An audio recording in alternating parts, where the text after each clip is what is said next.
Democrats have a lot of work ahead of them if they have any chance of getting back into the good graces with their base. New York Magazine columnist Ross Barkan recently wrote an opinion piece suggesting that Dems should look no further than President Trump cabinet picks Robert F. Kennedy Jr. and Tulsi Gabbard.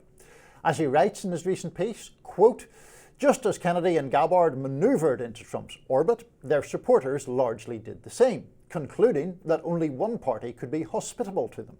Here to elaborate on how the Democrats lost the dissident vote is Ross Barkan, a political columnist for New York Magazine's Intelligencer. Welcome to the program. Yeah, thank you for having me. Great to be here. Great to have you. This is something I've said a couple times on the show and elsewhere. I agree. You know, it used to be your kind of contrarian, out there, dissenting perspective. You know, we're more spread out across the political spectrum. But we're getting to a point where, you know, if you trust in systems and experts and elites, that puts you in the Democratic category. So even Democratic dissenters like Tulsi Gabbard and RFK Jr., people who had some heterodox opinion, now the only place they're welcome is the Republican Party. Yeah, no, this has been a really interesting shift over really the last 5 years or more. But certainly if you go back to the 2000s, for example, there was nothing especially right coded about being skeptical of vaccines or skeptical of the CIA or being a 9/11 truther or, either indulging in conspiracy theories or just simply having some wariness about authority, right? And we saw this real shift start to happen. I think in the 2010s and COVID, I think really catalyzed it. That's something I'm seeing more and more. COVID, as time moves on, looks like something that really damaged the Democratic coalition, and that's been something that I think a lot in the left wanted to ignore for a while. But a lot of the COVID mandates were very unpopular, and I think that explains RFK's rise in some sense and explains the ease with which he has slotted into the Republican coalition.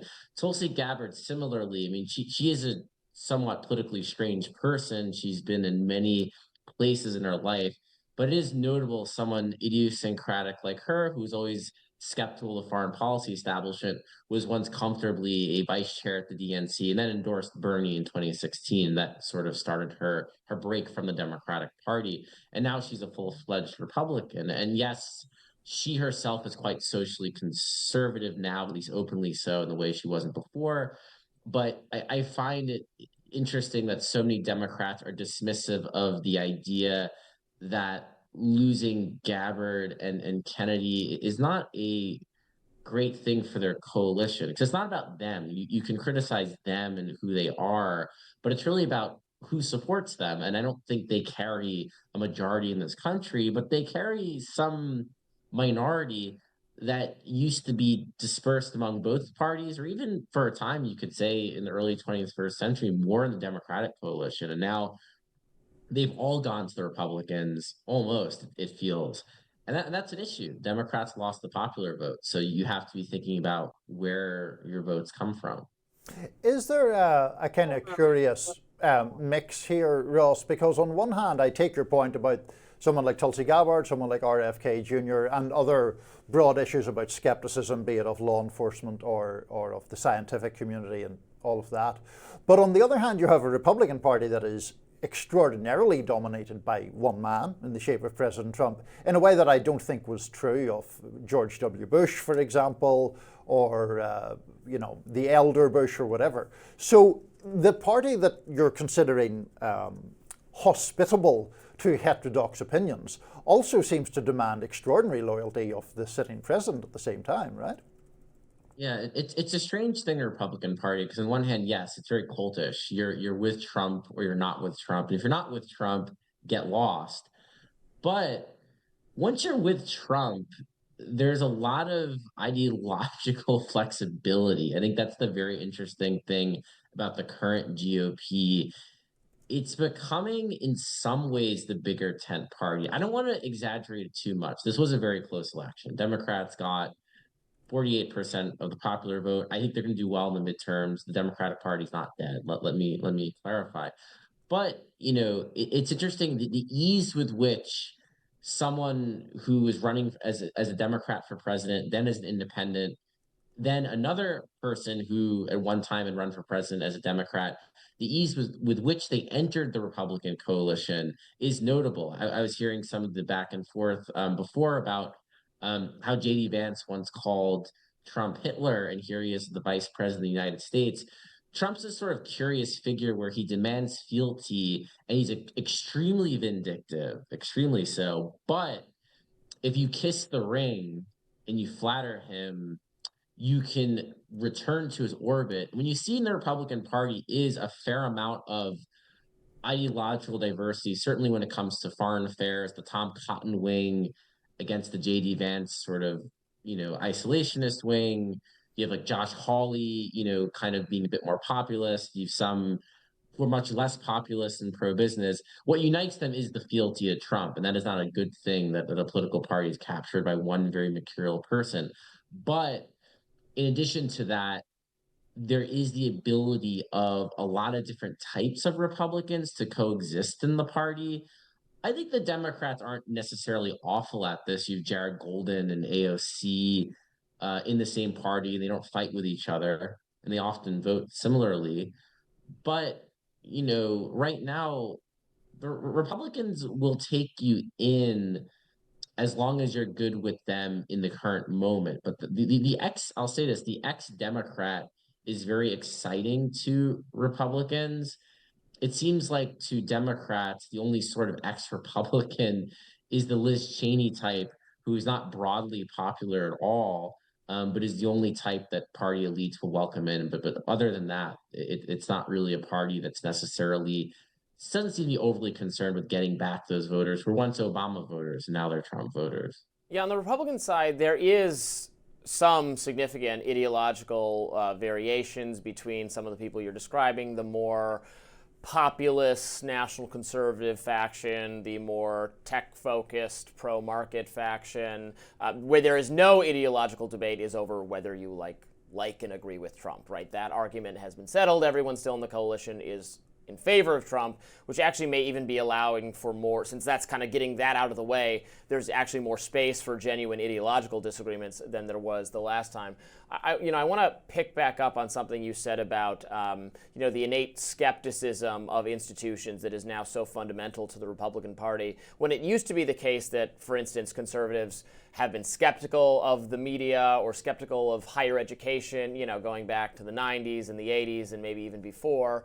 But they weren't skeptical of, the generals or law enforcement advisors or national security experts, whereas now down the line, or particularly health agencies, right? That was not a political category until COVID.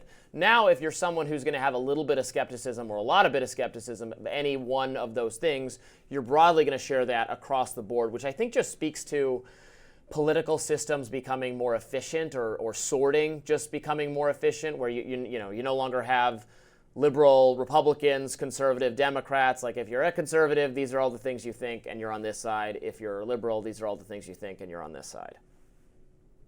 Yes, and I think that's true. I think that the college educated split is very real. I mean, there was a time in this country not that long ago, maybe 10 years ago, 15 years ago, when your college education did not determine who you voted for in a presidential election or what political party you belonged to. You could find circa 2009 plenty of college educated Republicans.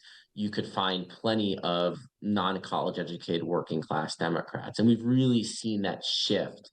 And certainly the college educated voter tends to be more trusting of a lot of these elite institutions across the board. Now, of course, Trump has really polarized some of this when it comes to law enforcement and the CIA and the FBI and the foreign policy establishment, since Trump has been at odds with them for a very long time.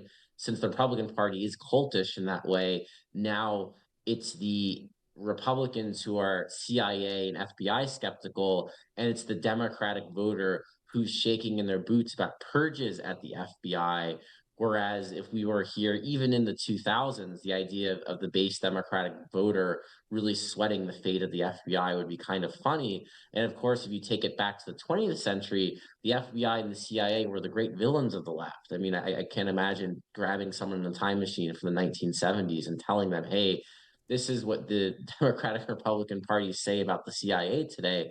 They would be flummoxed completely. You know, the CIA and the FBI both were spying and infiltrating the American left and causing great damage and harm to them.